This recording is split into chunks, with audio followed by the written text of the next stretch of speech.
Halo sahabat cerdas, Assalamualaikum warahmatullahi wabarakatuh. Pada kesempatan kali ini, kita akan belajar pada tema 2, udara bersih bagi kesehatan. Subtema 2, pentingnya udara bersih bagi pernapasan. Dan kita sampai pada pembelajaran kelima. Sahabat cerdas, sebelum kita mulai pembelajaran kita, jangan lupa untuk berdoa terlebih dahulu. Sahabat cerdas, organ pernapasan manusia terdiri atas hidung, tenggorokan, dan paru-paru. Setiap organ tersebut dapat mengalami gangguan akibat kuman penyakit yang berasal dari lingkungan atau kebiasaan hidup yang tidak sehat. Apa saja gangguan pada sistem pernapasan manusia? Mari kita pelajari lebih lanjut.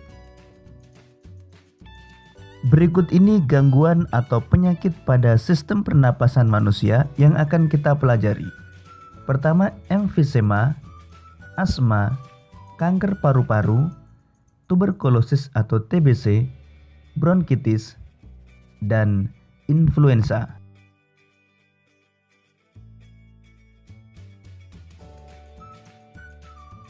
Emfisema merupakan penyakit pada paru-paru. Paru-paru mengalami pembengkakan karena pembuluh darah pada paru-paru kemasukan udara. Hal tersebut dapat terjadi akibat menghirup asap rokok, polusi udara, dan asap atau debu bahan kimia. Berikut ini perbedaan kondisi paru-paru normal dan penderita emfisema.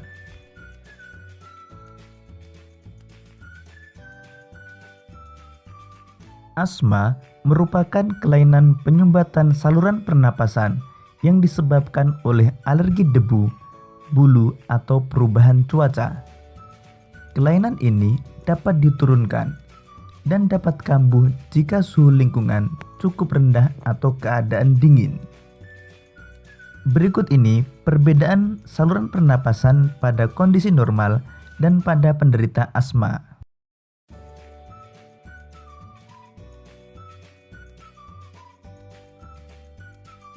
Kanker paru-paru merupakan salah satu penyakit paling berbahaya.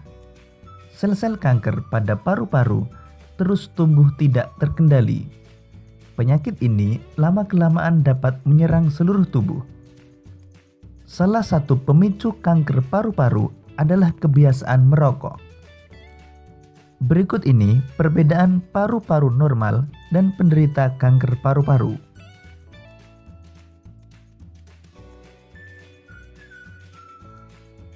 Tuberkulosis atau TBC merupakan penyakit paru-paru yang disebabkan oleh Mycobacterium tuberculosis. Bakteri tersebut menimbulkan bintil-bintil pada dinding alveolus. Jika penyakit ini menyerang dan dibiarkan semakin luas, dapat menyebabkan sel-sel pada paru-paru mati. Akibatnya, paru-paru akan menguncup atau mengecil. Hal tersebut menyebabkan para penderita TBC napasnya sering terengah-engah.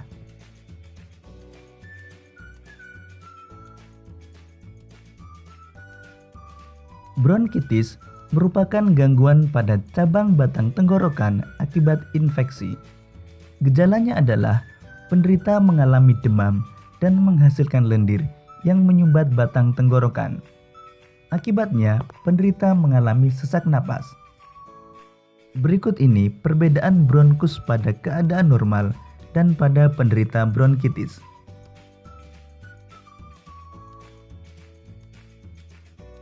Influenza atau flu merupakan penyakit yang disebabkan oleh virus influenza.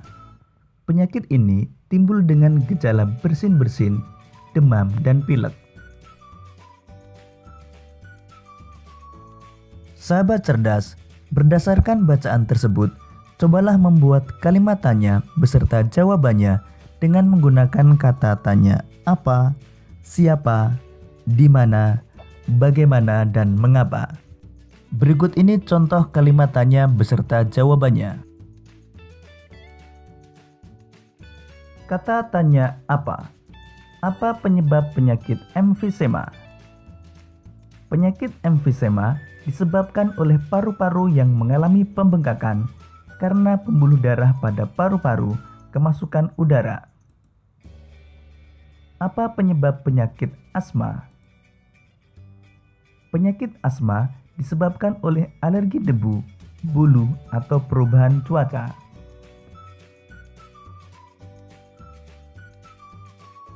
Kata tanya siapa? Siapa yang berisiko besar terkena penyakit kanker paru-paru?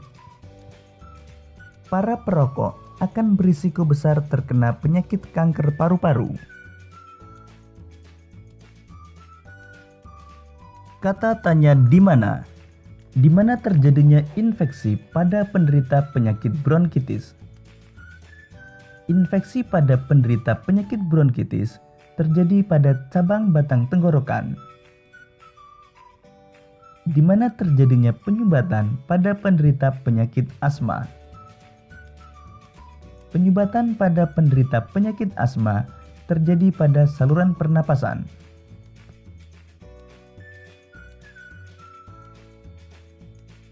Kata tanya bagaimana? Bagaimana kondisi paru-paru pada penderita tuberkulosis atau TBC? Kondisi paru-paru pada penderita tuberkulosis atau TBC menguncup atau mengecil. Bagaimana kondisi saluran pernapasan pada penderita asma? Kondisi saluran pernapasan pada penderita asma mengalami penyumbatan. Kata tanya mengapa? Mengapa penderita TBC bernapas dengan terengah-engah? Penderita TBC bernapas dengan terengah-engah karena kondisi paru-paru yang menguncup atau mengecil. Mengapa kanker paru-paru merupakan penyakit yang berbahaya? Karena sel-sel kanker pada paru-paru terus tumbuh tidak terkendali, sehingga penyakit ini lama-kelamaan dapat menyerang seluruh tubuh. Sahabat cerdas, pada pembelajaran sebelumnya, kalian telah belajar tentang properti tari. Sekarang mari mengingat kembali beberapa properti yang digunakan pada beberapa tari tradisional Indonesia. Pertama, tari piring, menggunakan properti berupa piring.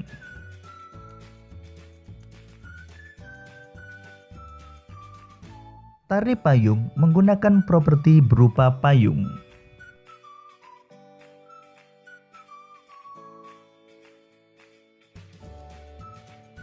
Tari serimpi menggunakan properti berupa selendang atau sampur.